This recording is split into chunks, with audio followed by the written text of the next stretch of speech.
to 45 plus marquee customers across pharmaceuticals, automobiles, cement, steel, heavy engineering, infrastructure, FMCG, educational institutions, IT and data centers, utilities and government bodies, leading to a well-balanced portfolio. Some of these customers are amongst country's leading corporates, such as Skoda Auto Volkswagen India, Cipla, Bharti Airtel, Britannia, AB InBev, Tata Hitachi, Indian Cement, L&T Metro Rail, and Hewlett Packard Enterprise, to name a few. AMP Energy India provides a strong value proposition to its customers by acting as a one-stop shop for energy, providing sustainable solutions to them across different geographies and technologies such as solar, wind, hybrids, storage and energy management. This helps the customers in reducing their overall energy costs and mitigating their carbon footprint. AMP Energy India is the Indian arm of the AMP Energy Group headquartered in Toronto, Canada, with about $2 billion total capex financed globally. A pipeline of 1.5 gigawatt plus, AMP Energy is a rapidly growing global IPP backed by leading investors with a focus on the leading solar renewable markets such as US, Canada, India, Japan and Australia globally. Having the backing of leading international institutional investors such as Kotak, SMBC, CBRE Caledon and LGD Lightstone Espada. AMP Energy India has a deep debt and equity financing expertise, which in turn transpires into a high ESG. Also,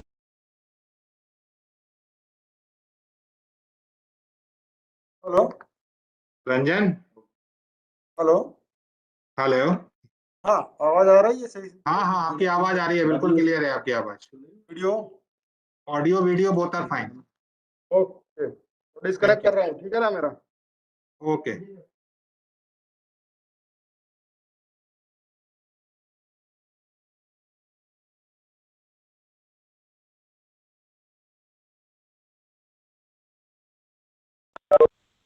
renewable energy projects, power markets, battery energy storage and CNI RE projects in India and beyond. AMP Energy India is well on its way to doubling its portfolio by 2022 and becoming a true market leader and a global powerhouse in delivering tomorrow's energy today.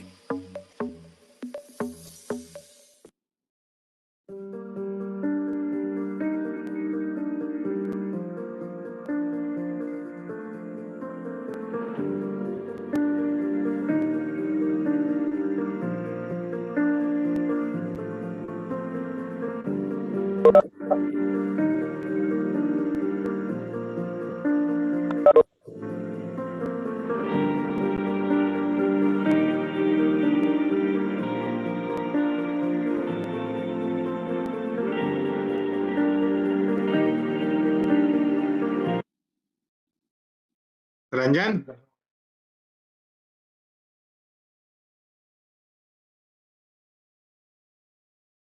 को बोलना। अरे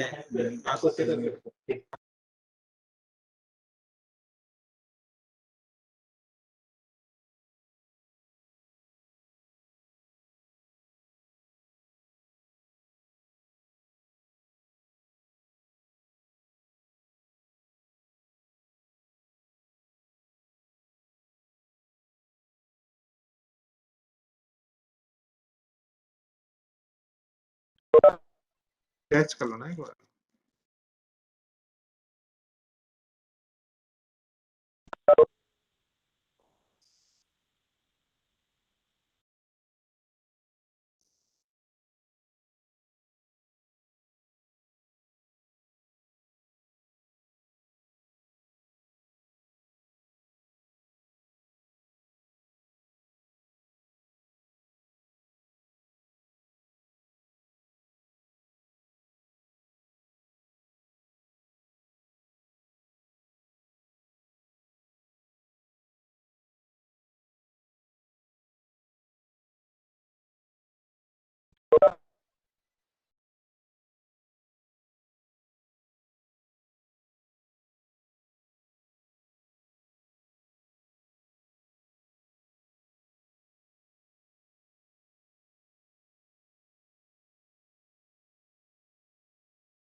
Am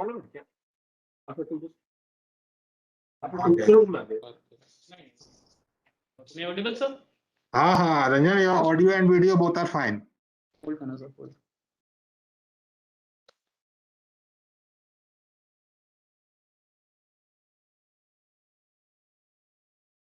Arsha sir, are you able to hear me? Yeah, I can hear you. Okay sir, okay. Voice तुम्हारा थोड़ा सा लो है, mic के पास थोड़ा सा एडजस्ट करो. Now better sir? हाँ, better, much better. Okay. Okay sir.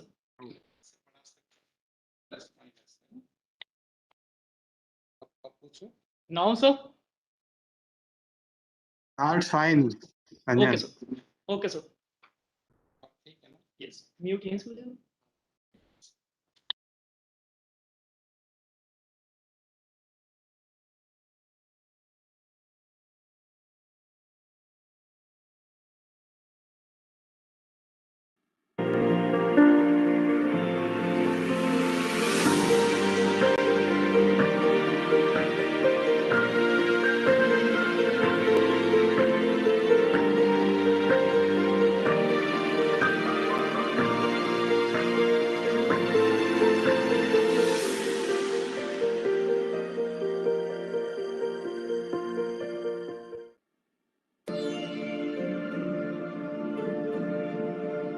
This is our home, a paradise.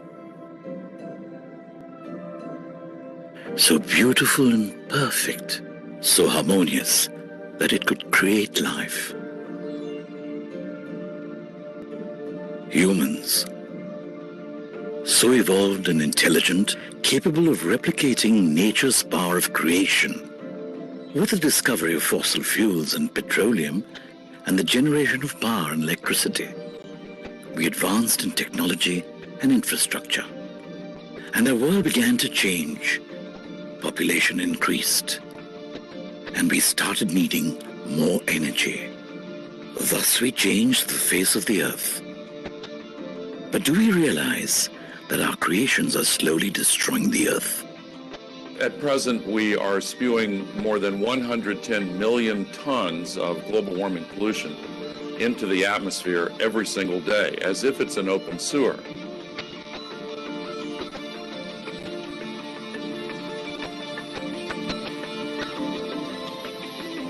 So yes, we do have to change. The scientists have long warned us that we must, and now Mother Nature is doing so with her much more powerful voice.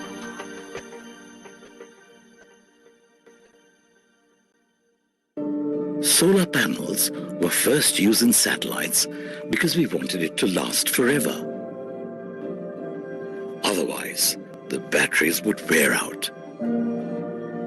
Do we have the ability to solve this crisis? Fortunately, the exciting answer to this question is also yes.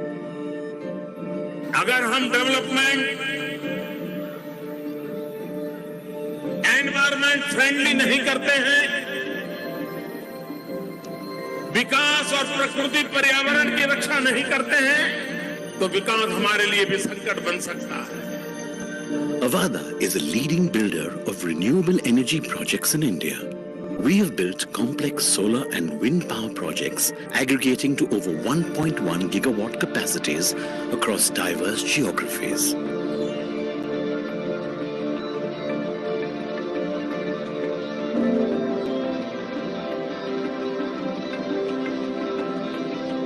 We have built some of India's largest capacities. We were the first in the country to build a 1 gigawatt solar portfolio.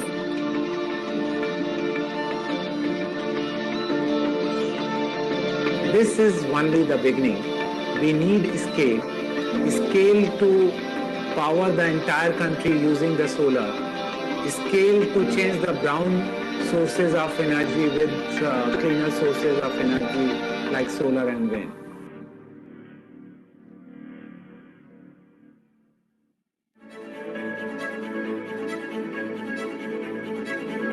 Thanks to our amazing engineering, procurement and construction team, we have managed to do the solar project and wind project in a very economical and sustainable fashion. Our emphasis on systems and processes has enabled the organization for flawless execution by consistently decreasing its on-ground development cycle, thus completing projects several months before schedule.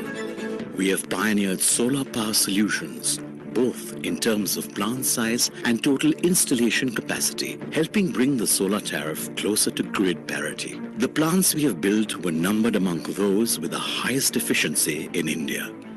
We are showing the world that solar energy is not only sustainable form of energy, but investing in solar can be profitable too. With our strong EPC execution capabilities and project portfolio, we had managed to build a competitive advantage through already locked-in land banks, long-term signed MOUs, PPAs with state utilities. We have drawn investors like Asian Development Bank, General Electric Capital, and DG from Germany for our past projects.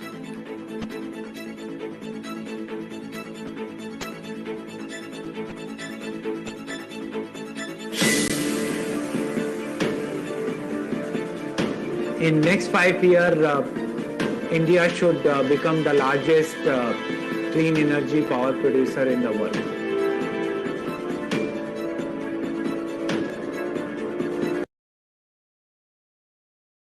Coming years, India is going to be a major manufacturing hub for the world. Currently, Germany, Denmark, and Costa Rica are the leading countries with regards to renewable energy generation.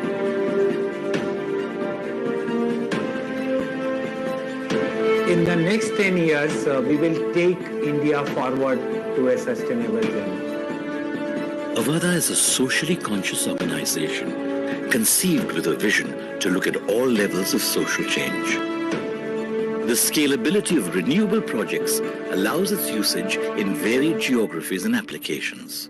This presents a unique advantage for India, where 540 million out of 1.2 billion Indians do not have access to electricity.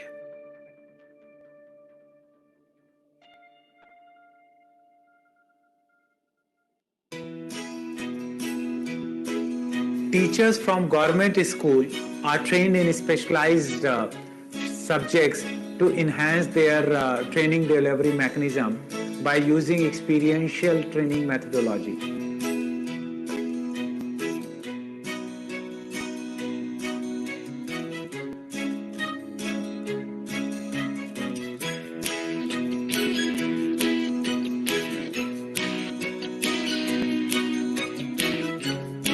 We work with the women in the rural communities to ensure that they can learn stitching, they can learn the beautician course.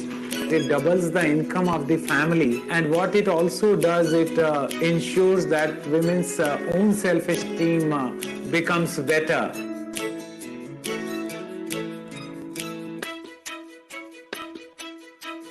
As a holistic, environmental friendly company, our green efforts does not stop with clean energy. Due to non-availability of medical services and lack of awareness among rural Indians, we are seeing a high rate of infant mortality. We need to bridge this gap which exists between urban and rural India.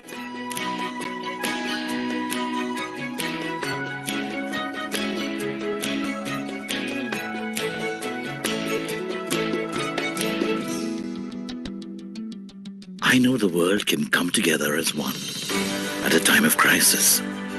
We always have. This is a moment in time when business leaders, government officials, and citizens from all over India have come together to embrace the potential for a bright new future and a sustainable world. We are the generation responsible for the way we are going to be for the next 500 years.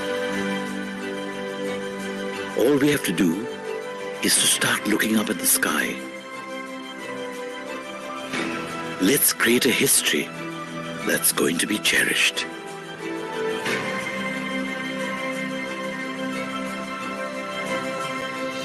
Avada, promise of a sustainable future.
planning meets opportunity, where happiness index is a benchmark for growth.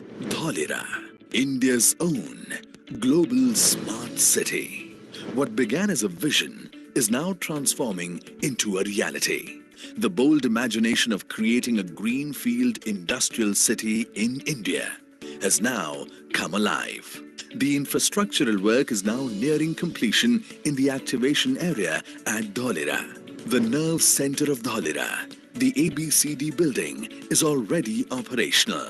Land parcels with plug-and-play setup are ready for allotment with required power and water made available from day one. With a massive magnitude of developmental work taking shape each day, Dholera is now ready to welcome you and your aspirations. Come, unlock the Dholera advantage. Good morning, Chairman.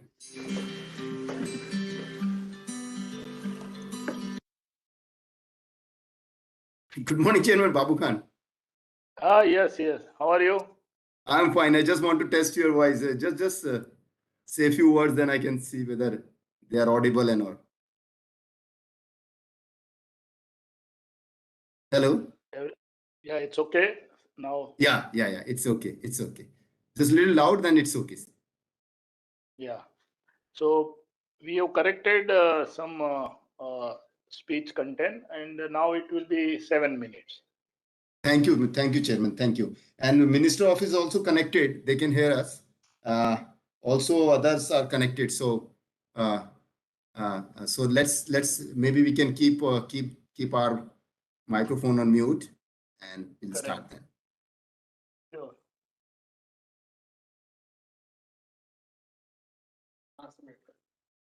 यहाँ से करता हूँ ये तो बीच वाला से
Hi, Samir. How are you?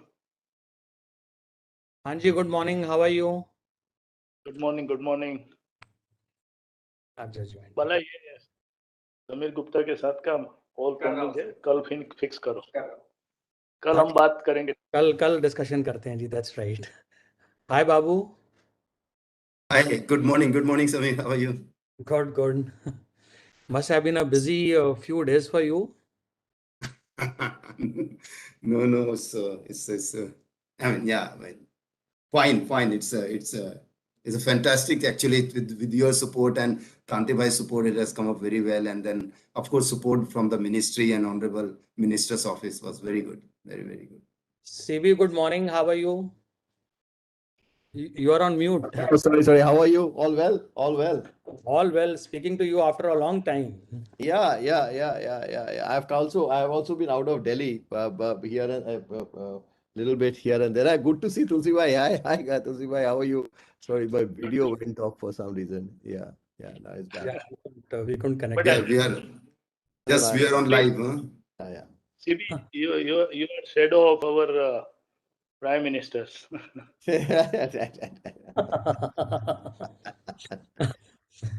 Tulsi bhai, this Here is because of the two flags you are saying this?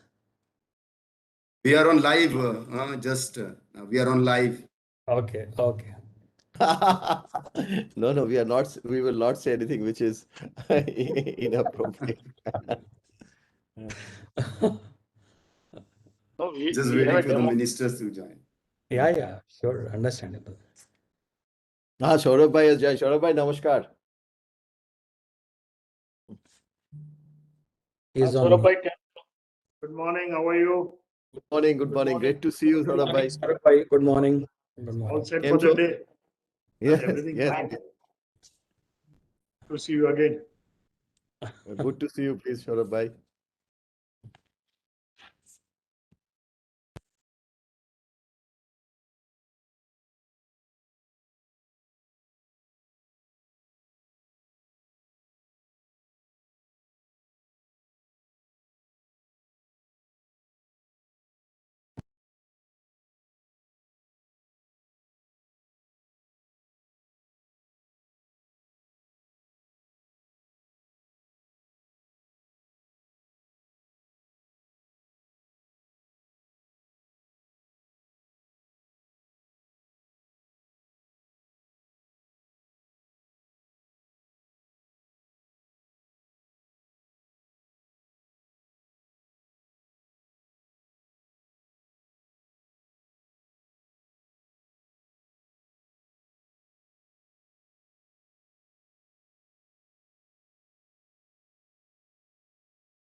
Very good morning, ladies and gentlemen, and a very, very special and a warm welcome to our Honourable Minister of Energy of the Government of Gujarat, Shri Saurabhai Patel, who is here in our midst today at this point in time.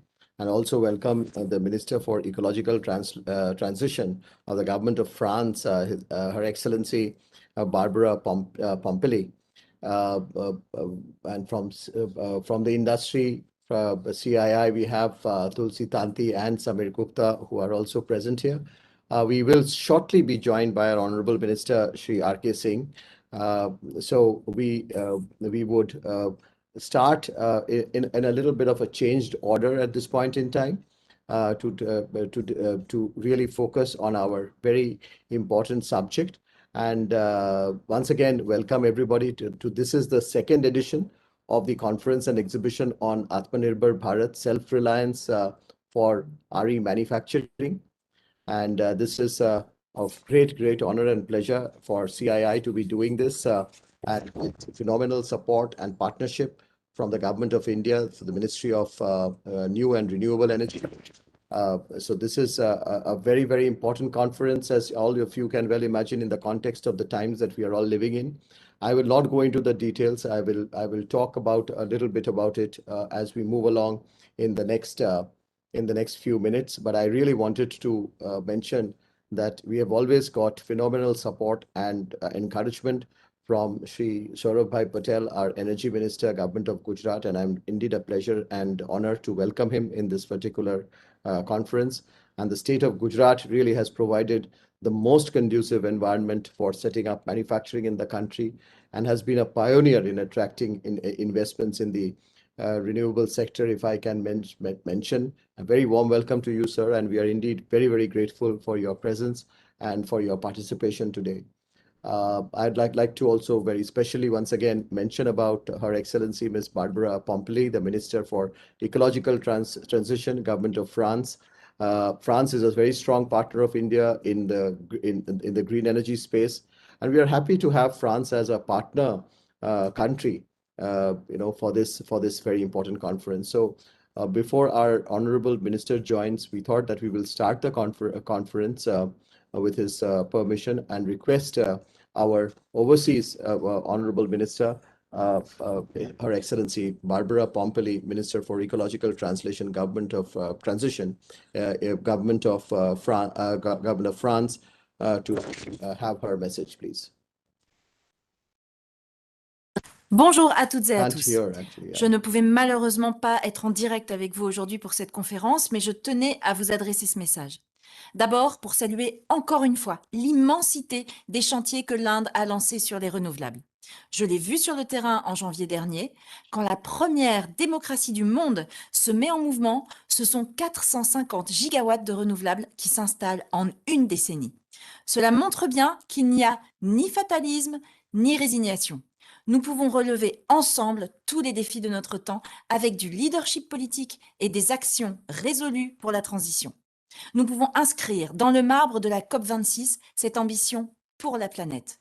Oui, nous pouvons faire ensemble la différence et entraîner les autres. Et je n'ai pas besoin de vous redire à quel point il y a urgence. Il y a quelques semaines à peine, un rapport de l'AIE montrait qu'atteindre la neutralité carbone d'ici 2050 avec un mix basé sur les renouvelables est plausible. La route me semble donc toute tracée pour une massification de cette source d'énergie partout dans le monde. Alors, en Europe aussi, nous avons pris le mouvement en fixant une trajectoire ambitieuse de baisse des émissions d'au moins 55% en 2030, en plaçant la transition écologique au cœur de nos plans de relance. Maintenant, nos efforts doivent essaimer et c'est toute la planète qui doit prendre le train de la transition. L'Alliance solaire internationale que nous avons fondée avec l'Inde fait partie des solutions. En 6 ans à peine, cette organisation est aujourd'hui forte de 76 membres et elle regarde vers l'avenir avec confiance. Et je sais pouvoir compter sur la force et la richesse de notre coopération bilatérale. De New Delhi à Paris, le dialogue se développe, la coopération s'amplifie et je m'en réjouis. Je pense notamment au programme Starcy de l'Alliance solaire sur le renforcement des capacités et la formation. Et fort de nos succès passés, présents et à venir sur le solaire, nous nous attaquons déjà à d'autres énergies du futur et je pense bien sûr à l'hydrogène.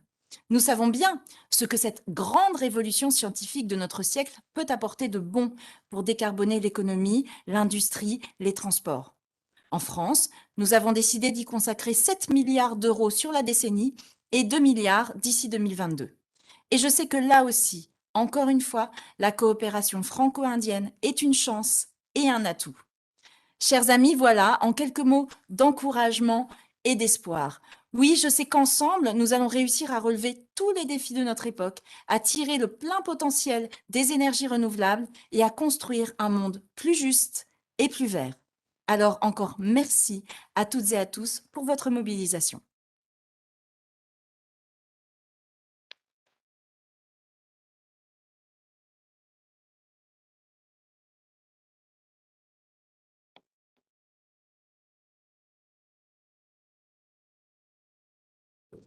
So thank you very much. Thank you very much, Honourable Minister from France, for your message. Thank you very much for that.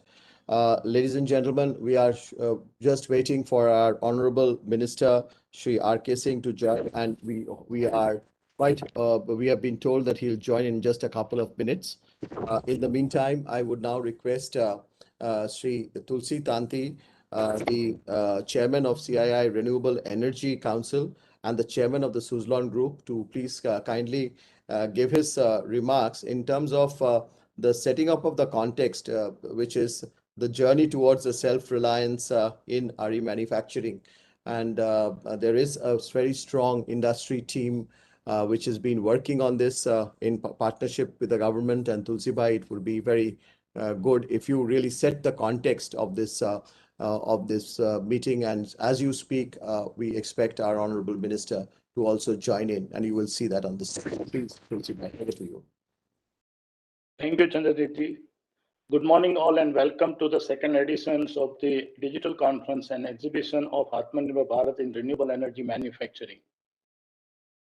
Respected Sri R.K. Singh Saab, the Honourable Minister of Power and New and Renewable Energy, Government of India. Sri Saurabh Patel, Honourable Minister of Energy, Government of Gujarat. Her Excellency Mr. Barbara Pompili, the Minister of the Ecological Transitions, Government of France. Mr. Chandradeep Banerjee, Director General of CII, and my colleague Samir Gupta. My industry's colleagues, it's given me immense pleasure to welcome you and the second edition of the Digital Conference of Exhibition and Aatmanirbhar Bharat Self-Reliance for the Renewable Energy Manufacturing Capacity in our country. This is an initiative of the CII which is not just relevant but the extremely critical in today's times as India charts the path to achieve 450 gigawatt of renewable energy installation by 2030. These are the changing time people and governments around the world are fighting the pandemic as well as the working to bring the economy back on track. Let me compliment and congratulate Indian government and our honorable ministers of power for your continuous initiative to bring the back economy stability while protecting the lives of the lots of Indians. It is highly inspirational that during such a crisis, our honorable Prime Minister Modi give us the unifying the visions for the future in the form of Aatmanirbhar Bharat. It will be renew the focus of the strengthening our manufacturing and manufacturing based export to not only to make India self-reliant for its own needs, but also to become a preferred supplier for the world. The energy sector of any economy is a very critical and realizing its development goal. India has a new strategic thrust and to promote the renewable energy for its economic growth. India power demand is expected to double in the next decade and because of the young and expediting the industrial growth and the consumers' need, we have to prepare our nations to build the long-term sustainable energy securities. It's becoming the prime essence in the current context. India's clean power revolution make it is one of the top emerging markets for the investment in renewable energy in the world. India will lead the world and will serve the model of the energy transitions for the economic across the globe. Okay, today is the power sector in the worldwide. It's on a age of the transformations because earlier the whole global economy was built on a conventional energy source. Now it is a time for the whole world after the pandemic to mitigate the climate crisis. It is a time for all of us to focus the renewable energy and need of the whole energy basket transformations. And that is why it is extremely important. Sir, we are welcoming you to the event. Thanks for joining and participating and encouraging and giving aspiration to us. Thanks for joining, sir.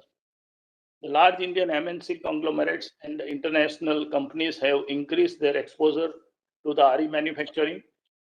On the other hand, the foreign companies are showing huge interest and confidence for the investment in the country. When we see the 450 gigawatt capacity, it's approximately $300 billion investment will flow in the next decade. It's a huge capital investment in the real assets, not just in the capital market.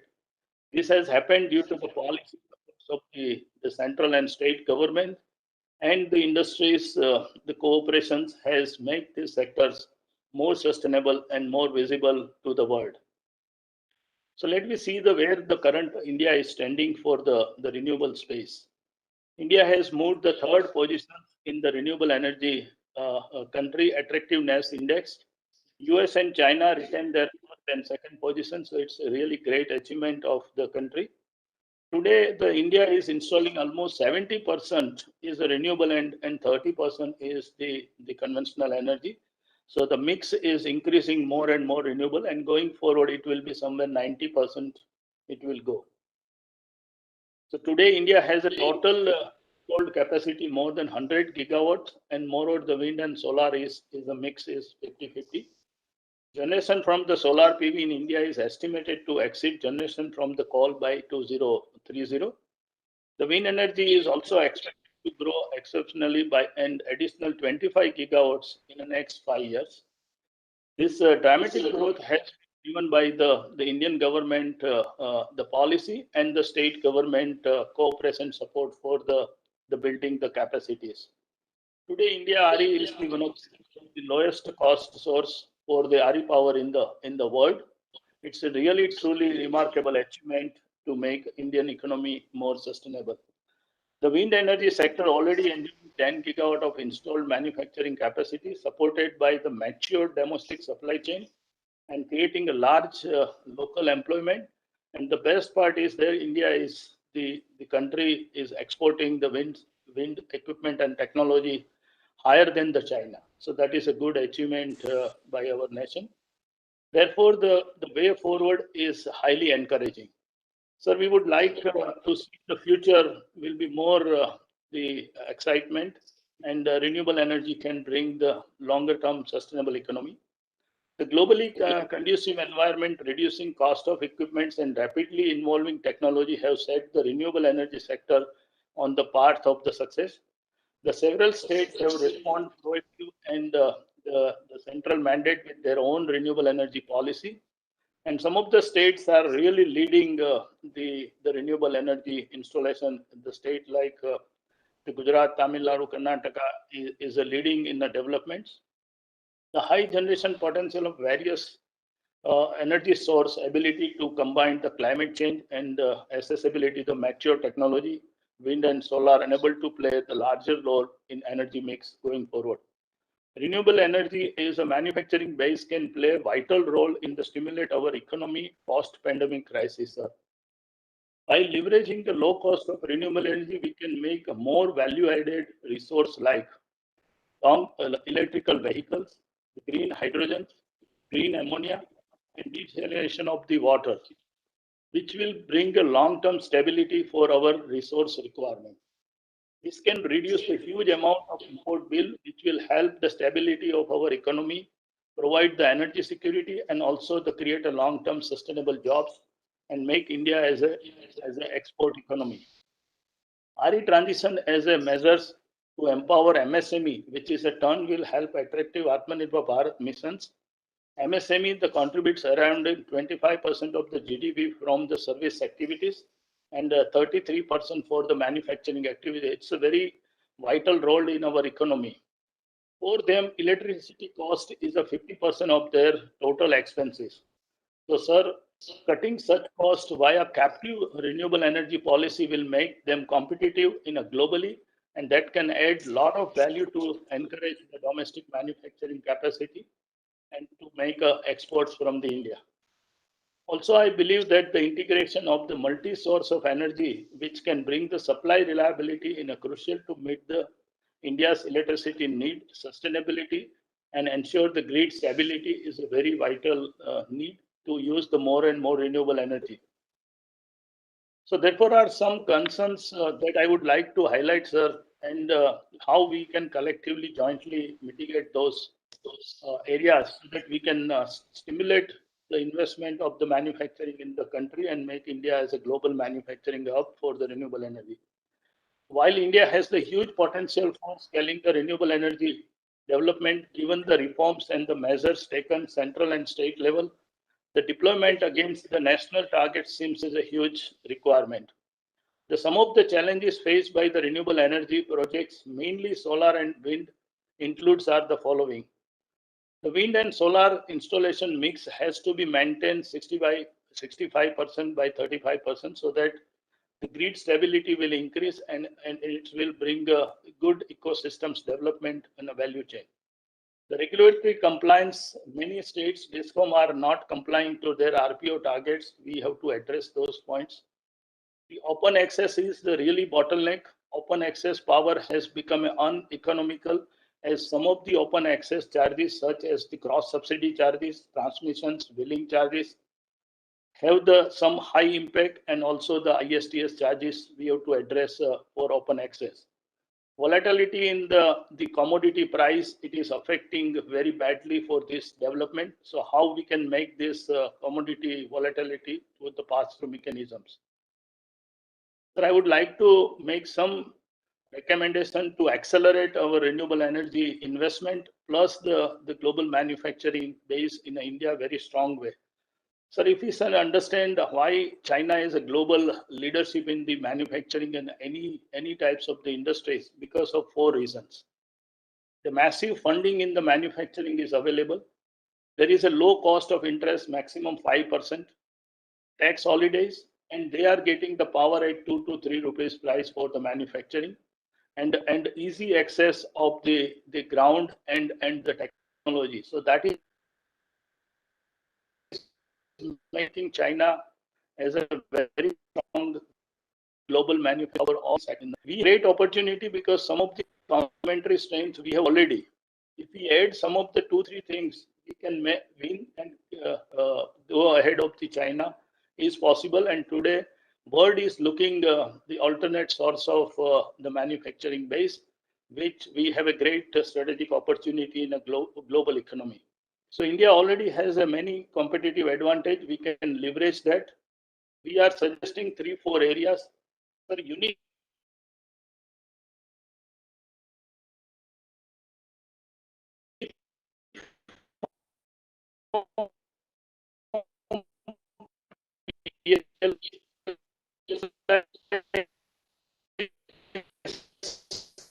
should be available to the full renewable energy manufacturing value chain,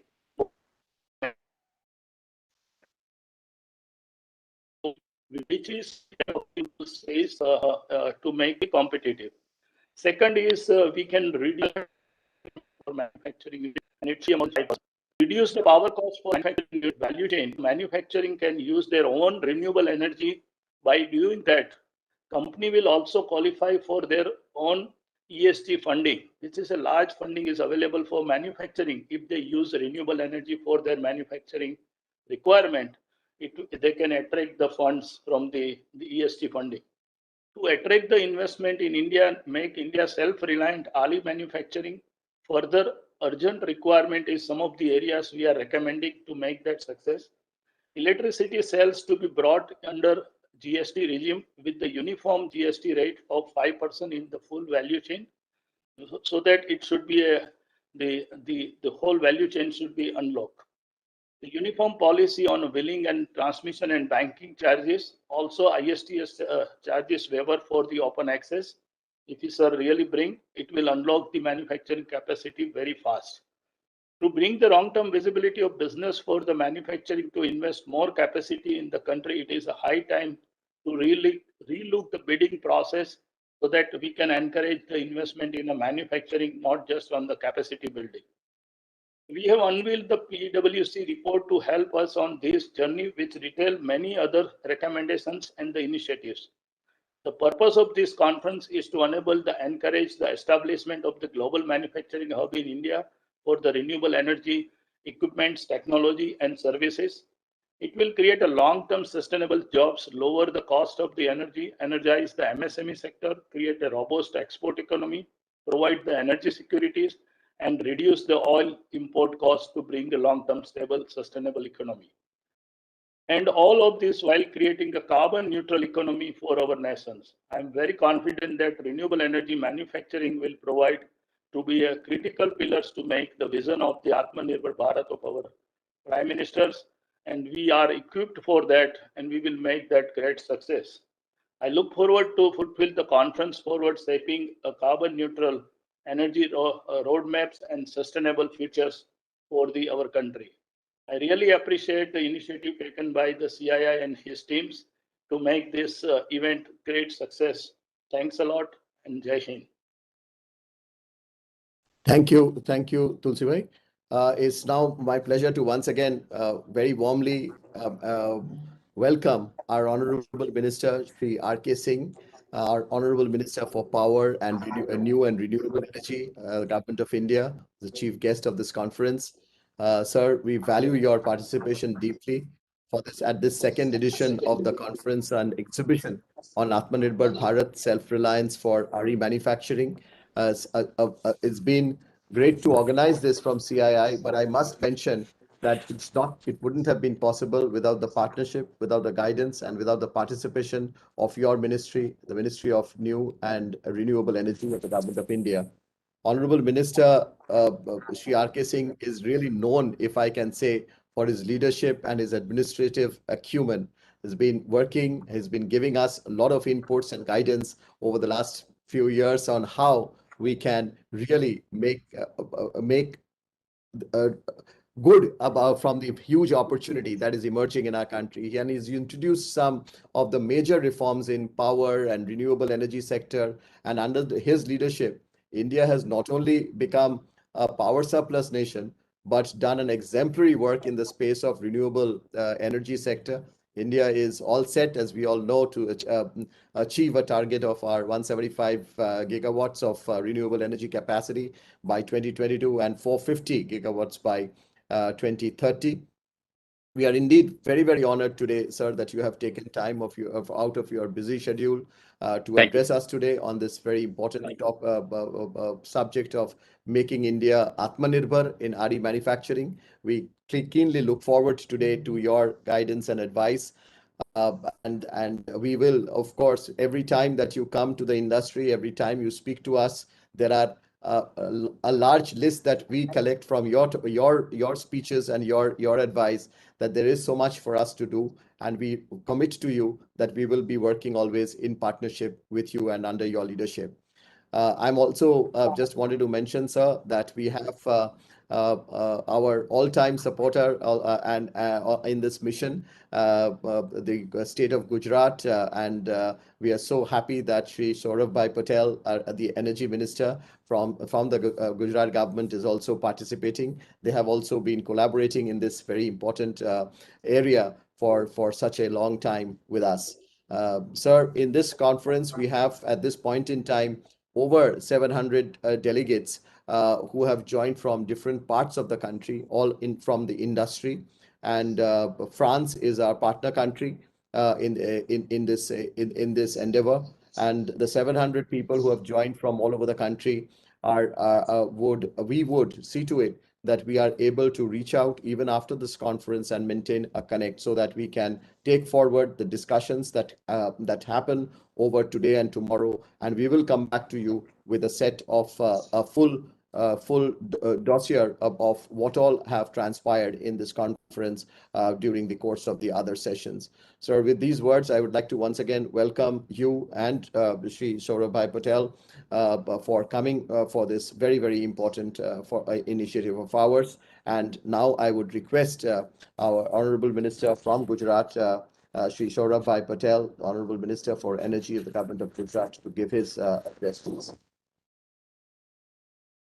Honourable Minister for Power, respected Shri R.K. Singh, Her Excellency Minister for France, Barbara Pompili, Shri Tulsi Bhai, Shri Samir Bhai, Shri Chandrajit Banerjee, and all the participants in this conference. First, my congratulations to CI to have this conference, which is very important. Self-reliance is very important for the future, and our dream of our Prime Minister of being Aatmanirbhar. That is our final objective. Now, India is one of the fastest growing countries in the world. Today, fifth largest economy. And when you want to go up the ladder, it becomes more and more competitive. And when you have to face the competition, I think energy sector is one of the most important sectors if you want to go up. Not only the security, but availability at a reasonable cost. And this is only possible if the manufacturing is done in our country. See, if you look at today, most of the manufacturing in the world is done in China, and they practically control the whole market. The price which we buy becomes the final cost, and accordingly, it becomes the cost of power. Now, the home country always has a basic advantage. So it is very, very important that in the next 5 to 7 years, India has to grow on a drastic pace as far as manufacturing is concerned. And this vision of our Honourable Prime Minister was not today, but since years.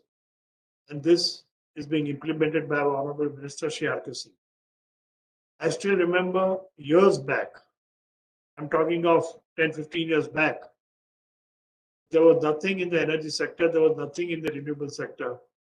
And Gujarat, under the leadership of our Honourable Chief Minister Shri Narendra Modi at the time, we came out for the first time and bought power at even ₹15 per unit. Today, we are buying that power. We are fulfilling our commitment. And I remember having a discussion with the Prime Minister, and he's saying that Gujarat has to show the way to the nation and has to lead. Now, this was the vision at that time. So you can imagine the vision of 450 gigawatts by 2030. First time when it was announced, everyone thought that this is very wild dream. But today, when we go or when we are progressing, we are seeing that this can be a reality. And I'm sure that the participants of all the big players in this field will be able to fulfill all the realities in the manufacturing sector and fulfill the vision of our Prime Minister. Regarding manufacturing, I'll talk of it later, but I would like to say that what has Gujarat done? Today, in 2002, our capacity was only 99 megawatts, and that was only in wind. Some windmills by the private sector in captive, that is all we had. Today, in year 2021, we have a capacity of 13,300 megawatts. That is good enough, but still we are third placed in the country. We have come out with a number of policies. There are a number of tenders which already have started being implemented. So by next year end, we expect this capacity jump by 3,000 megawatts, and we are expecting 16,700 megawatts to come by 2022, in spite of this corona issues. By 2025, we expect practically double or more than double, 40,000 megawatts. 40,000 megawatts is not a small thing to be implemented in the next 4 years. But this is being driven by proper planning in every sector, which are the sectors which we are identified. I'll speak on that subject also, and how we are planning this 40,000. But by 2030, we'll touch 66,000 megawatts. So I think by touching 66,000 or even by 225, when we're touching a 41,000, will be way ahead than any state in the country. And I don't think it will be easy for us, for other states, to catch up on this field. Now, when we're talking about how we are reaching it, see, Gujarat has always been a policy-driven state. We came out with a solar power policy in 2009. Again, after 5 years, we came out in 2015. Again, we came out in 2021, the last one, which is very, very liberal. And wind policy 2016, it's being expired because of this corona. We are extending it. We will be shortly coming out with a new policy, which will be more dynamic and aggressive. So these are the policies of solar, policy for wind. Then we had waste to energy policy, solar wind hybrid policy. We came out first time in 2018. Not only that, we came out with a land allocation policy in 2019. Then we came out with a policy whereby which we'll be buying power nearer from the substations, which so we'll saving on a transmission cost of 75 paisa per unit. So we expect around 2,000 to 3,000 megawatts of new additional capacities coming up on our 66 kVA substations, which our quantum is huge, and we already have an infrastructure where we don't have to put in additional infrastructure. Also, for captive, we have huge industrial base, so 100% capacity additions also we have been given. So anyone who wants to put up a capacity, we are doing it, and wind as well as solar as well as hybrid, all three are on our radars. A lot of parks, say for example, we are the first one to come up with the park, Charanka, 770 megawatts, it's full. Radhan is the 700 megawatts. Practically 400 megawatts is ready to commission, and balance will be commissioned in next 1 year or so, 6 months. Already we are planning for 5,000 megawatts, 1,000 megawatts bids are already being given. Ashar, 500 megawatts, bids are coming up in next 15 days or 1 month. And the biggest one, with the support of the center, solar wind hybrid park in Kutch, where it is 30,000 megawatts. 30,000 megawatts, we have told all the players who have been given allocated land, that is NTPC, SECI, private companies, state government companies, that you have to fully have the park operational by 2030, that is within 10 years. Full infrastructure inside the park, I mean, is the responsibility of the developers. But outside the park of roads, bridges, water, and everything is the responsibility of the state government. And tenders have been given, and tenders have been already parties are working. So by next 6 months or 3 years, all infrastructure outside the park will be connected. We are happy that we are getting full support from the center as far as power grid, and our honorable minister is giving full support. So transmission network take the power outside this park is also being worked out at present. So this is the big things which I talked about in this. Not only this, but in fact, the SECI in wind also, a lot of SECI projects also coming in the state of Gujarat. And I think most of the bids which SECI has very successfully undertaken, out of that, most of the land has been allocated by the state government, the state of Gujarat, for which the work is also being done. So this is our existing renewable work which has been being done. But now what is more exciting and what is more important is the manufacturing part which is being done. With central government has also come up with an incentive scheme for putting up this manufacturing thing. Our state government has also come out with a manufacturing scheme for large projects. Today, we have core sector which is well defined. The core sector includes our existing ones like chemicals, pharmaceuticals, automobiles, ceramics, diamonds. These are our strengths, engineering. So these are our core sectors which we always promote. This time, for the first time, we have come out with sunrise sectors. Sunrise sectors will include sectors which have a potential to grow. And in this, we have identified renewables as sunrise sectors.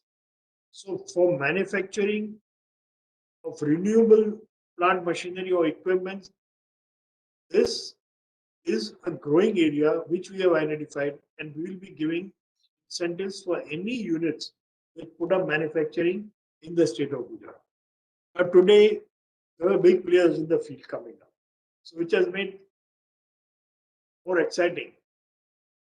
The latest entrants being Reliance, starting from scratch, say silica to hydrogen, green hydrogen. So this is what the country wants. If you really want to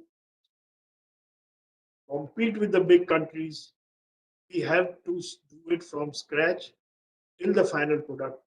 And I'm sure both the governments, the state of Gujarat and even the central government will positively help in this. Today, the entry of Adani is in a big way. One Renew. I understand Tata is also thinking of it. Our old players like Vikram and our player in South Gujarat, Bari, they're all putting up manufacturing units. And we in Gujarat, I'm 100% sure that with these 5 players coming in, Gujarat is going to be the renewable solar capital, not only for manufacturing, but the complete cycle till green hydrogen is there. Now, why it is making more exciting is even in the state of Gujarat, we are working on right now with the center, that the 30,000 megawatts which is generated, it will be very difficult for all these megawatts to be transmitted, because such huge transmission networks require a lot of finances, a lot of ROW issues. So full usage of this transmission network can only be used if storage can be done at the site. This power can be utilized.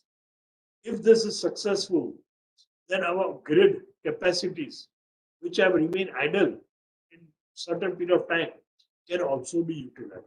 So the excitement today in the field is coming up of storage capacities in a big way. And the more the capacity which comes in, the cost will be coming down. And even after inclusive of this cost and the center giving protection in custom duties to a certain extent for this manufacturing units, I think in next 2 to 3 years, after the huge capacities coming in, the price of storage in batteries will also be reasonable for all the distribution companies to use it in a massive way. On the other side, ports of coal, the transportation of coal to far off places, the price of oil, fuel charges is going to make it more and more expensive for thermal power. The price of gas is also very expensive, so there are a lot of idle capacity is also lying in. So I personally feel that this renewables has a very big future, and the entrance of big players will bring in new technology, the new investments by a lot of players, even foreign mutual funds will also enter, foreign big companies will also, technological companies will enter. And this, India being a ready market, today with the growth in the economy, so even if we have an average growth of 6, 7, 8%, and states like Gujarat, even today, our consumption of energy in the industry has surpassed the energy which was used before COVID came in. So we already have a growth even today where the COVID situation is slightly there. So the expectations is the energy demand is going to increase drastically in the days to come. The new investments coming in, the manufacturing sector being a growth, the prices of commodity being high, the profits of the company are being good. So a lot of money is going to be pumped in the manufacturing sector in the years to come, which will eventually bring in more and more usage of energy. And that is why energy security is important. Cost of, if you want to compete in the world, even if you want to compete in textiles, which gives the most important employment, if you want to compete in any sector, cost of power has to be reasonable. It has to be more competitive. And I think India can have the edge over all the other world countries. And we will be positively able to compete China with new technologies and new investments coming in this sector. Once again, I thank CII, and I also take this opportunity of thanking our Honourable Minister for complete support in our hybrid park. And we are looking out for new ideas. We are working with NTPC also very closely in developing this park. In fact, NTPC, GSEC, that is our company, and GIPCL, that is also a company. We have signed an MOU and working on joint infrastructure development in the park to reduce the cost of infrastructure. So in the days to come, we are also working with, in fact, we are discussing with NTPC for this clean hydrogen generation and how to use it. So we will be more excited to work with all the private companies also for storing of energy. So all the ideas in the CII conference are most welcome. And Gujarat, I assure you, will lead the way amongst all the states in the country with the support of the center and fulfill the visions of our Honourable Prime Minister. Thank you. Thank you. Thank you. Thank you very much, Honourable Minister Shri Saurabhbhai Patelji. Thank you for your this overview on Gujarat, on what's happening, and also the huge opportunities that lie for us to tap those enormous progress which has been made by Gujarat in the last many years. And I'd like to also mention that you have definitely been leading as a state, and we therefore really value your partnership, the state's partnership in this very important conference and exhibition which is happening on RE manufacturing. Honourable Minister, Excellencies, ladies and gentlemen, CII in partnership with the PwC, we have developed a comprehensive report, a roadmap for self-reliance in RE manufacturing. And we are very, very keen to release this report in the presence of our Honourable Minister, Shri R.K. Singh, and our Minister from Gujarat, Shri Saurabhbhai Patel. We would like to do that by showing a few seconds of a very short video. May I have the video on the screen, please?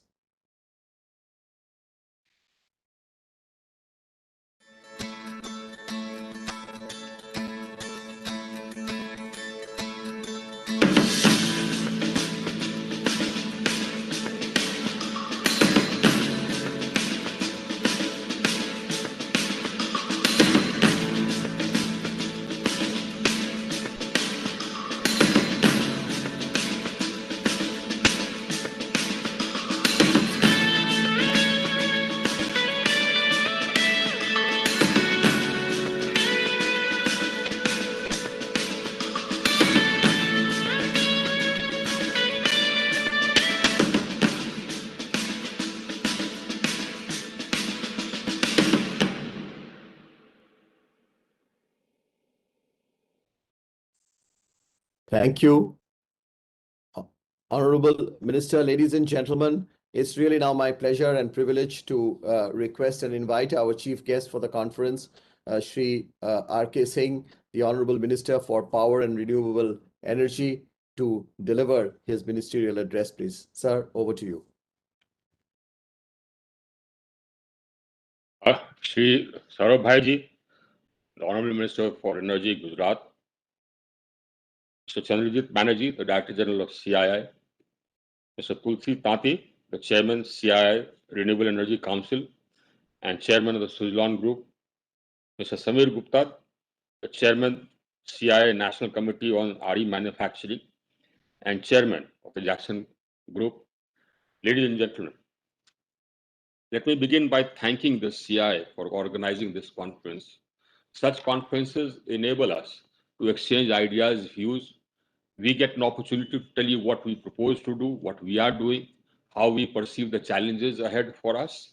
And we get an opportunity to listen from you as to how you perceive the challenges ahead of us and what you think should be done. And it is this process which enables positive change. And positive change has been happening in our sector, in my sector. I mean, we have, for the past 4.5, 5 years, transformed the sector. We have ensured universal access, connected every village, every hamlet. We've connected every home, about 28 million homes, just about 18 months. And we have emerged as an energy leader in energy transition in the world.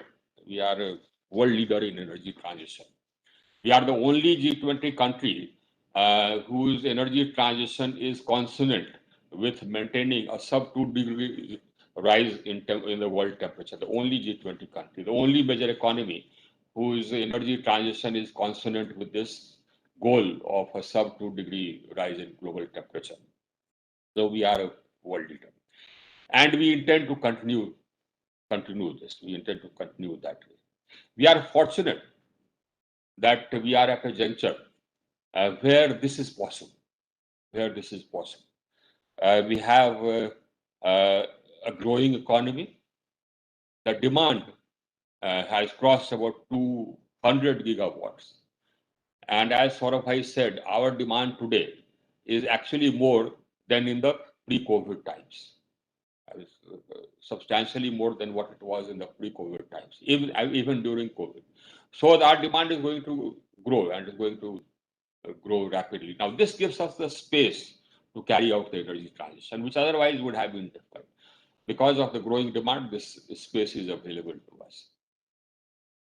And we'll continue our speed of energy transition, not because of what the rest of the world is doing, but because we ourselves feel that this is necessary for the environment. For us, for our government, led by Prime Minister Modi, energy transition and the environment are important, irrespective of what the rest of the world is doing.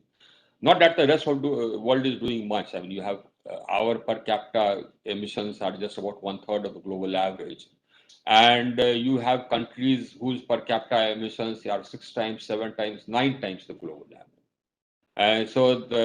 And I don't see, frankly, any meaningful step towards reducing these countries, reducing their per capita emissions. We here talk about or pledges about becoming carbon neutral by 2050, but it doesn't. That is meaningless. It is meaningless. I mean, I may sound blunt and harsh, but actually it is meaningless, and I'll tell you why. You see, the developed world has already occupied about 67 to 75% of the carbon space. If you that depends on your target. If your target is a sub 1.5 degree rise in temperature, then 75% of the global carbon space has been occupied. If your target is 2 degrees rise, limiting the rise of temperature to 2 degrees, then 67% has been occupied. And the remaining, if you take sub 2 degree rise in global temperature, the remaining carbon space will be filled up by 2040 or by 2045. the most optimistic scenario is 2045. So after the entire available global carbon space is filled up, and how does it matter if you become carbon neutral by 2050? And it is meaningless. Tell us what you will do in the next 5 years, how you will reduce your per capita emissions. Now that is something which nobody is telling us. As I said, our per capita emissions are 1/3 of the world average, and we are already a world leader in energy transition.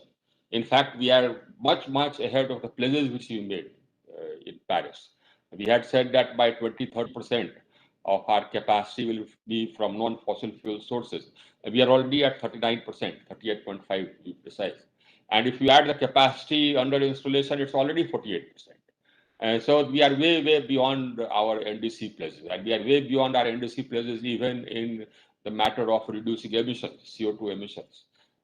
So the reduction of CO2 emissions will be much, much beyond 33%, which we pledged by 2030.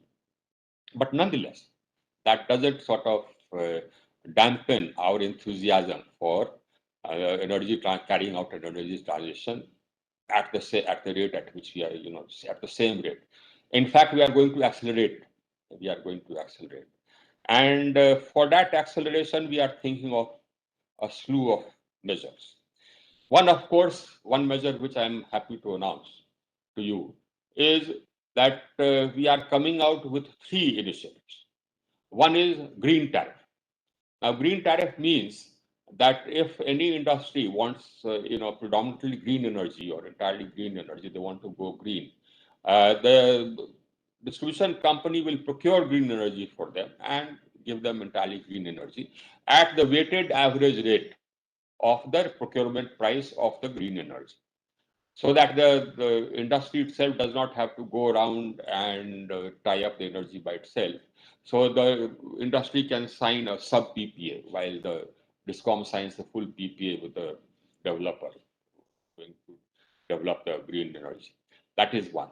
The second is the industry can either set up generation capacity itself anywhere in Gujarat, Rajasthan, wherever. And the open access will be provided to him within 15 days. It will be deemed open access. That means he will apply, and after 15 days, it will be deemed to have been granted. That is the proposal on the anvil, which we propose to issue shortly. So the only surcharge which can be levied, only charges which can be levied will be, of course, transmission will be free. So the only charges which can be levied would be the wheeling charges, as well as a surcharge which is equivalent to cross subsidy. Now, as far as the cross subsidy is concerned, there has been improvement. Now there are only 10 states whose cross subsidy levels are above 20%. We keep urging the states to bring their cross subsidy levels down to below 20%. So now there are only 10 states whose cross subsidy levels are above 20%. So the surcharge can only be equal to the present level of cross subsidy. And there will be no additional surcharge. So the costs of open access will be rational, wheeling charges and maybe the intrastate transmission charges and the surcharge equal to cross subsidy. So that's the second option. Now the capacity the industry may also have the capacity set up by a developer and get into an agreement with the developer to supply it power, green power. And then again, the open access will work as well as the free transmission. So this I think will spur the progress of capacity addition. Now we intend to make the provisions of renewable purchase obligation more stringent. So the amendments that which we have proposed provide for stiff penalty for not complying with the national RPO obligations. So the freedom which the SERCs had earlier of fixing their own RPO trajectory independent of what the central RPO trajectory was will no longer be there. And if the central RPO trajectory is implemented, then our capacity will be, will double in short order because that is the obligation. So the growth is going to be exponential once my proposed amendment comes through. The proposed amendment has been consulted with everybody. It has been consulted with all the states and with the industry. And then after that, we have consulted all the ministries. We have consulted the Ministry of Law, and now it is final. So we have sort of proposed that it may be taken up in the cabinet. So I hope that it will be taken up in the cabinet. It also has a provision for de-licensing distribution, which again is a major reform, and which I think should happen. I don't, we consulted this with all the states, and no state has raised any objection. I mean, why should they? Because we are not tampering with the present distribution companies; they'll continue functioning as they are. But because we are de-licensing it, other people will have the opportunity to come and compete, which is as it should be. We are all here to serve the people, and we are elected by the people. We are all here to serve the people. It is the people's rights which are predominant.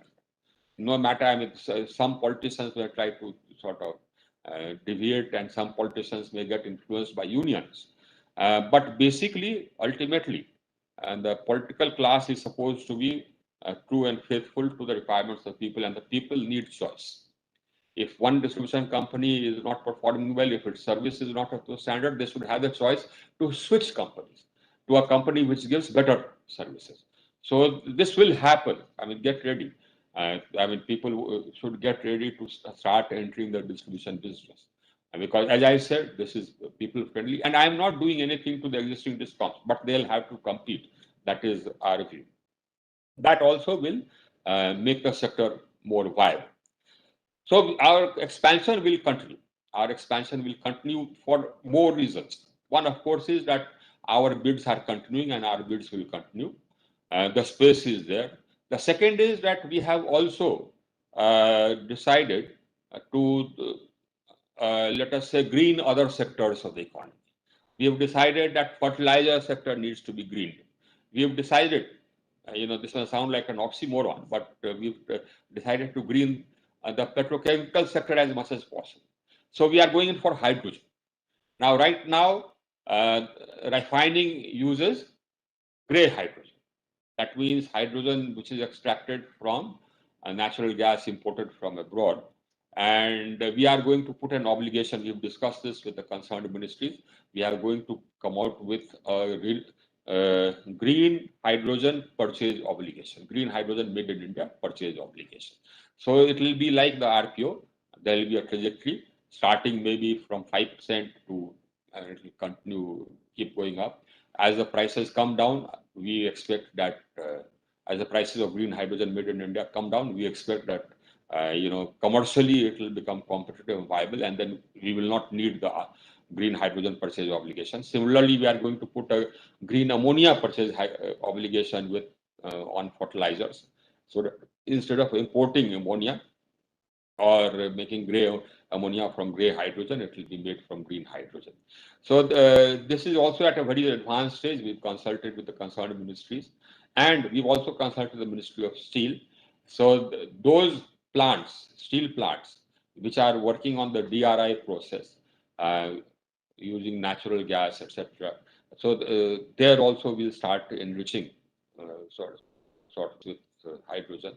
And gradually, we expect the steel industry also to shift away from coking coal towards a DRI process and electric arc furnace process, which will, of course, increase the demand for electricity.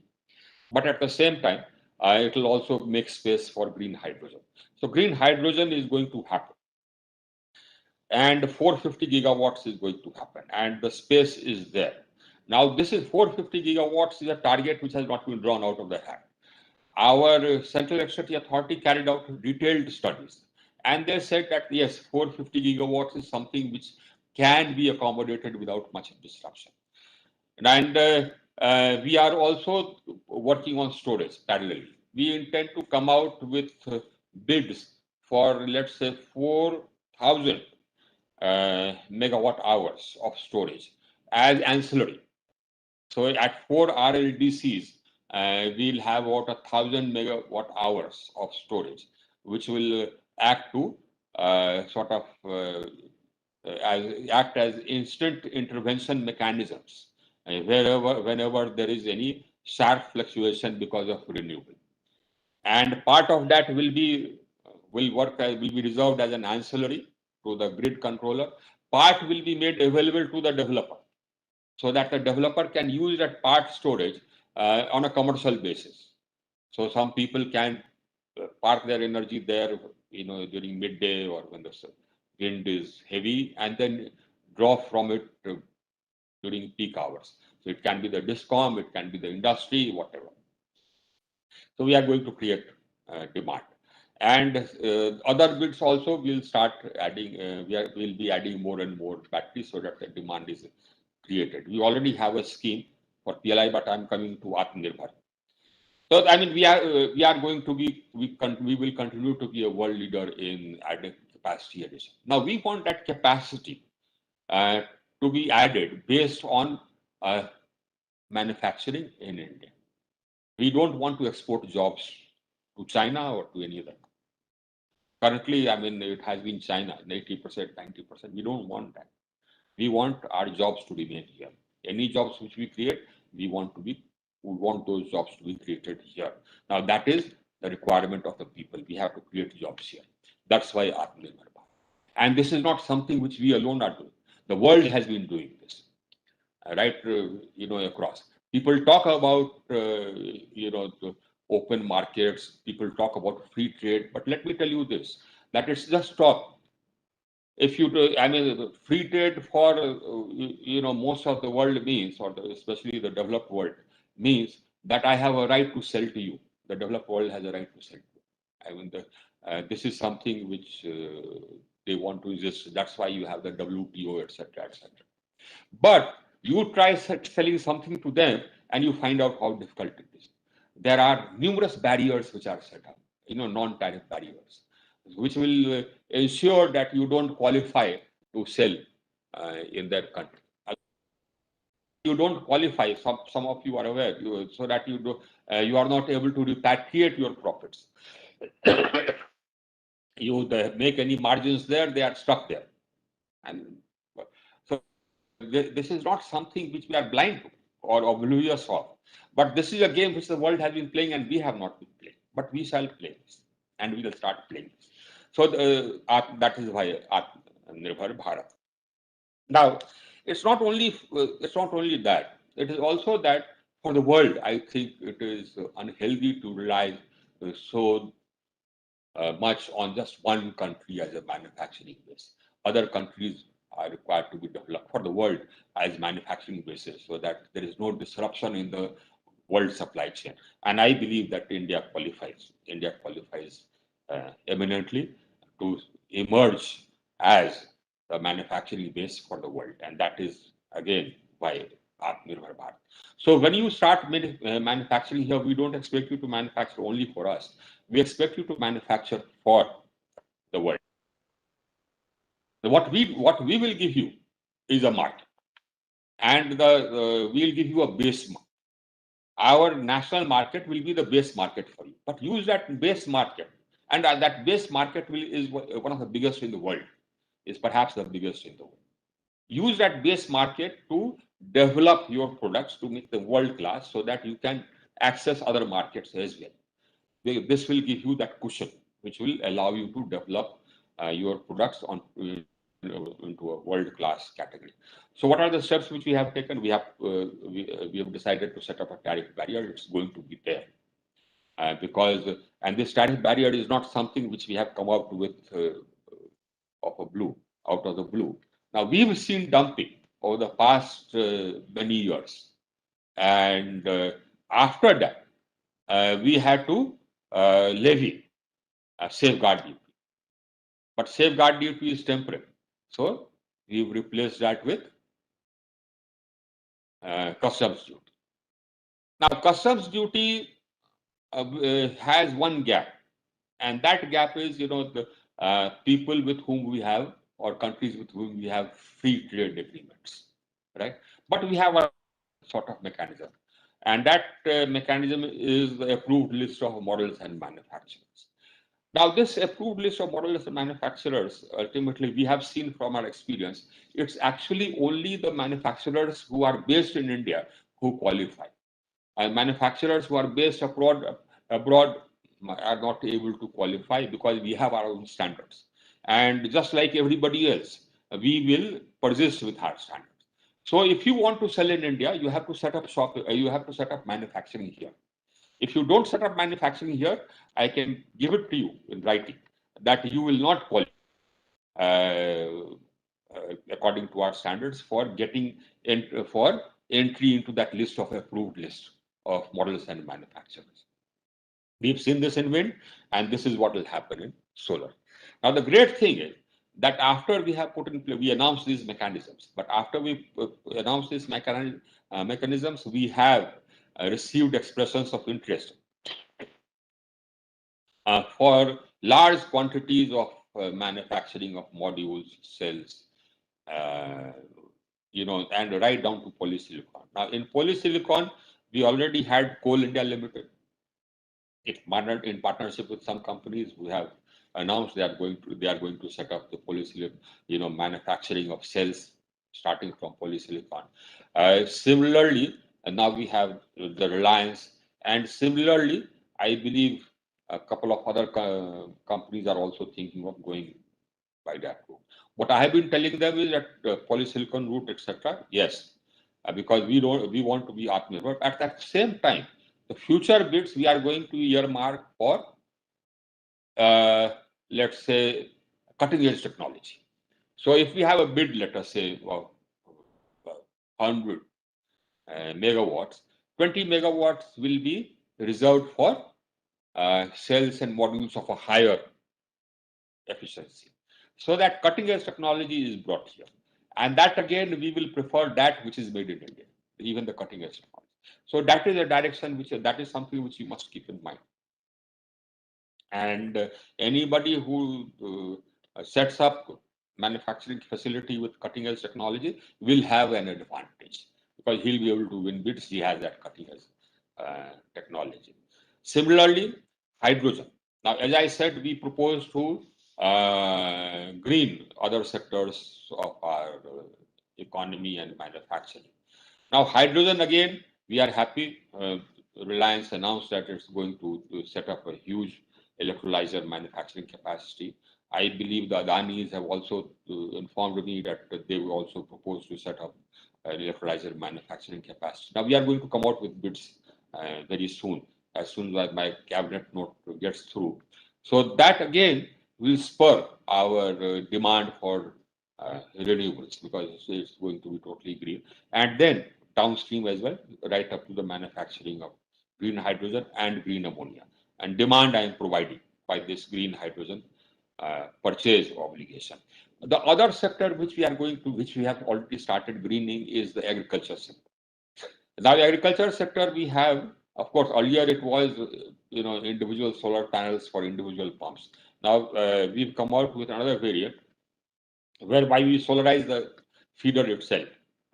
Now, we've already separated under Deen Dayal Gram Jyoti Yojana about 1,23,000 circuit kilometers of agriculture feeders. We are solarizing those feeders. And under the new scheme, we are going to separate a further 1,28,000 circuit kilometers of agriculture feeders. Now, what this does is that in the normal scheme, Kusum scheme, we were giving 30%. 30% was to be given by the state government, and 40% was to be given by the farmer, out of which 30% would be loan, but effectively 40% by the farmer. This variant, when we solarize the feeder, the farmer has to give nothing and the state government will have to give nothing. We give 30%.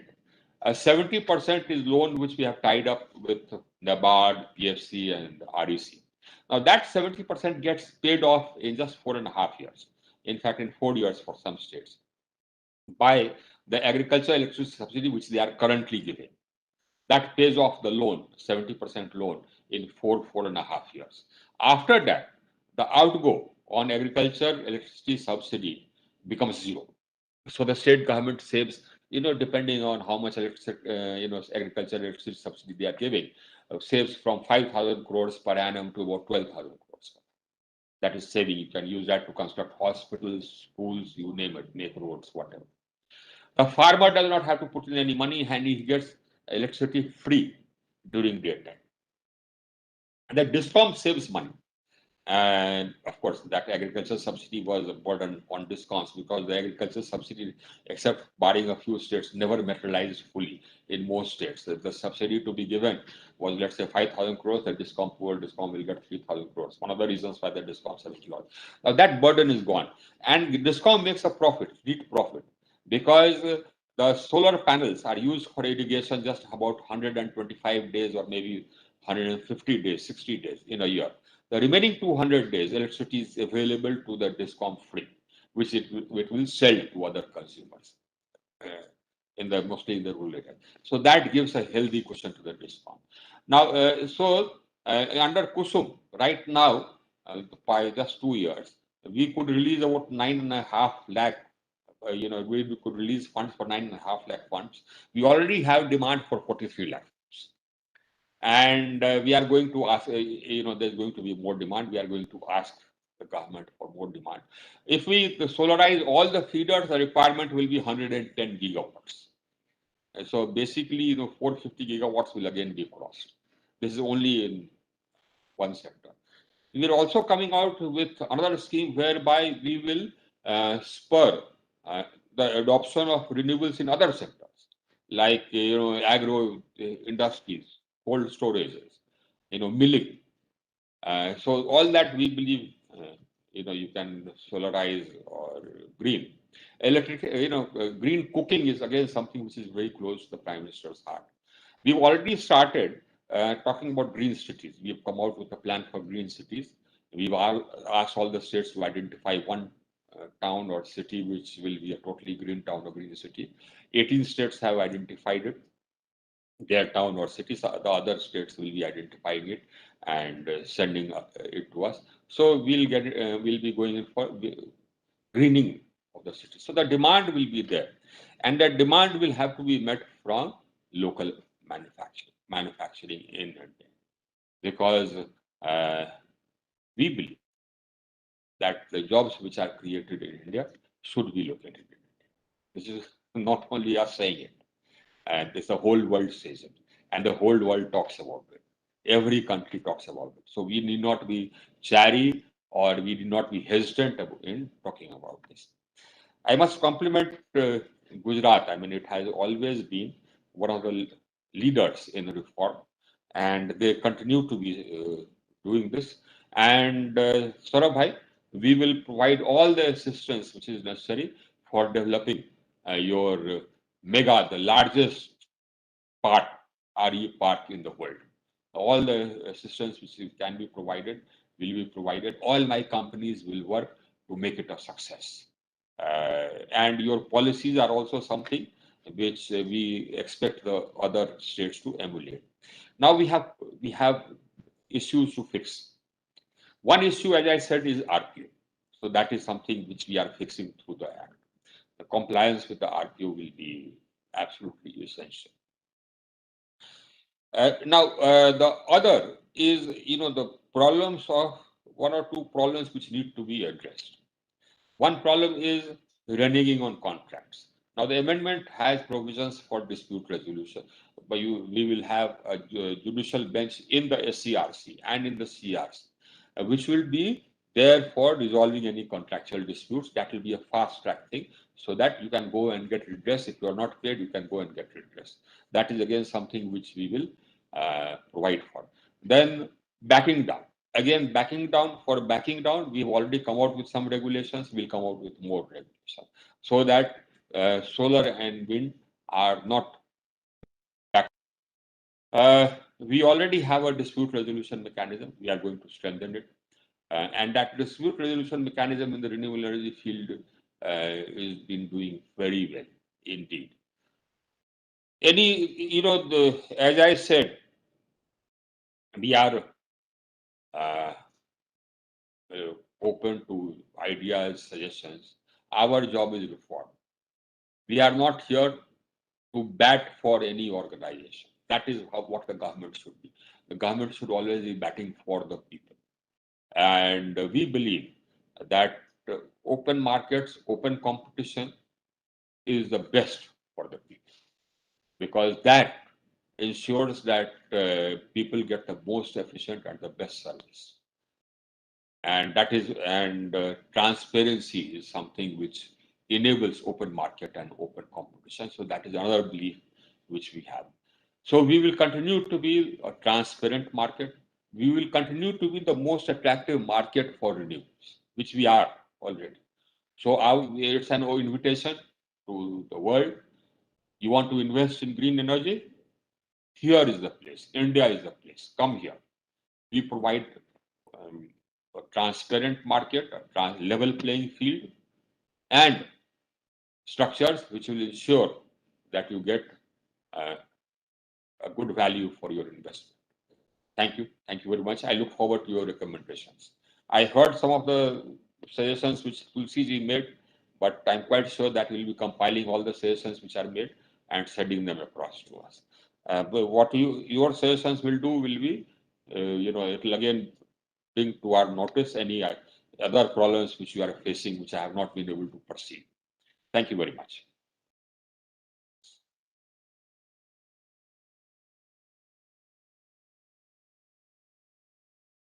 CB, you're on mute. CB, you're on mute. Thank you very much, Honourable Minister, for this very, very encouraging, and it really gives us a lot of motivation to understand the huge amount of work on the policy side, on the implementation side, that's really happening. And for your address, it really gives us phenomenal energy, complete energy to see how we can partner, how we can work together with you and your government. Thank you for your perspectives, Honourable Minister. Thank you for this insightful address. We at CII are indeed privileged to work with you under your guidance on this very important sector. And India has made tremendous progress as evident, and what you said in terms of RE generation. And I'm sure we will see equal growth in RE manufacturing going forward. With that, may I now request Samir Gupta to give a vote of thanks to our very honourable speakers. Thank you, CB. R.K. Singh Ji, Honourable Minister of Power and New and Renewable Energy, Government of India. Shri Saurabh Bhai Patel Ji, Honourable Minister of Energy, Government of Gujarat. Her Excellency Ms. Barbara Pompili, Minister of Ecological Transition, Government of France. Mr. Chandrajit Banerjee, Director General, CII. My colleague Tulsi Bhai and my fellow industry friends. A very good morning to all of you. Of course, it's a privilege and an honor for me to deliver the concluding remarks. We have come to an end of excellent inaugural session of the two-day conference on Aatmanirbhar Bharat, Self-Reliance in Renewable Energy Manufacturing. First of all, I would like to thank most profusely the Honourable Minister of Power and New and Renewable Energy, Shri R.K. Singh Ji, for taking out valuable time from his busy schedule to address us today. The renewable energy sector in India has grown multifold. It's very evident from the discussions we had over last 1 hour. It has attracted an investment of almost $70 billion in last 7 years. This really indicates the progressive and investor-friendly ecosystem that exists today in India for RE sector. The credit entirely goes to the vision and dynamic leadership of Honourable Minister Shri R.K. Singh Ji. Sir, thanks to your leadership that we are an energy leader globally and we are aggressively addressing issue of climate change. I recall in the last year edition of Aatmanirbhar Bharat event, you had categorically mentioned that the vision is to make India free from import of fossil fuels. I would say it's a matter of pride that despite COVID times, India has made significant progress in this direction. We are very happy indeed to learn about the initiatives on green tariff, deemed open access across the country, strengthening of renewable energy obligations, de-licensing of distribution, and of course, most importantly, I would say fast tracking of use of hydrogen. These initiatives will indeed spur faster adoption of renewable energy in this country. Sir, thank you very much for your personal commitment to the sector, your guidance and support to make this happen. We in industry would like to commit you our full cooperation to build a robust RE manufacturing setup in India, which will result in sustainable growth of our country. Sir, we are all set to create significant job opportunities and make India a global manufacturing hub. I would also like to thank Shri Saurabh Bhai Patel who has been kind enough to join and address the inaugural session. Gujarat is indeed pioneer in scaling up renewable energy in India. Many projects have come up, and it's heartening to know that the largest renewable energy generation park is underway with a generation capacity of 30 gigawatts. So we fully support your view that self-reliance for India in manufacturing is extremely critical and important. Thank you very much for sharing your views on investment opportunities in Gujarat in renewable energy sector. And before I conclude, I would like to assure you that we at CII are committed to work closely and collaboratively with the government to make India Aatmanirbhar in this RE sector. Thank you once again. And with this, I declare the close of inaugural session. Thank you.